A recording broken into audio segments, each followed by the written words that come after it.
Სუფლება უსმენს ხალხს. თავრობა რო უსმენდეს ხალხს ასეთ გაჭირვებაში კი არ ვიქნებით. ცოტა უნდა გაიზიარონ ხალხისაც. ბევრს ულხინს, ბევრს უჭირს, მაგრამ ვისაც უჭირს იმან რა ქნას. ერთ პენსიაზე რო ცხოვრობ, როგორ უნდა გააწვდინო ოჯახს. ავადმყოფი რო ყავს ოღის სახში. სუფლება ხალხს უსმენს. არა. ის თავისი გზით მიდის. როგორც სურს ის. სუფლება ხალხს უსმენს. რა გითხრა, უსმენს, მაგრამ რო უსმენდეს ეს არ იქნება.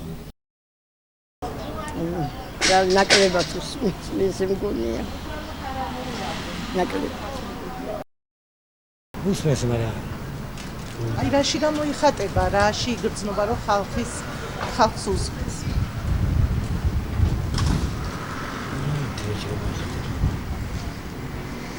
ხელფასებს უმატებენ, პენსიებს უმატებენ, ცოტა, მაგრამ ხომ მომატეს მაინც. სხვა რა შეიძლება. ხელფასებს ვისთვის ამატებენ? აი სამსახურებს, საჯარო სამსახურებს ყველგან მოგუმეტეს. და თავარია მშვიდობას ითავენ. ომში არ ჩაგვიტირეს არც თავარია. მშვიდობა იყოს და ვიღაცა ხო ჩაგვიტირდა. ხელისუფლება უსმენს ხალხს. ძალიან ნაკლებად. ნაკლებად უსმენს, იმიტომ რომ მარტო თავიანთ ხელფასებზე და თავიანთ ხელფასების მომატებაზე არა, ამიტომ ხალხს არ უყურებ. თვითონ 15,000-ები აქვს ხელფასები და ჩემნაირ საწყალ ხალხს მომატეს 20 ლარი პენსია. ეგ არის.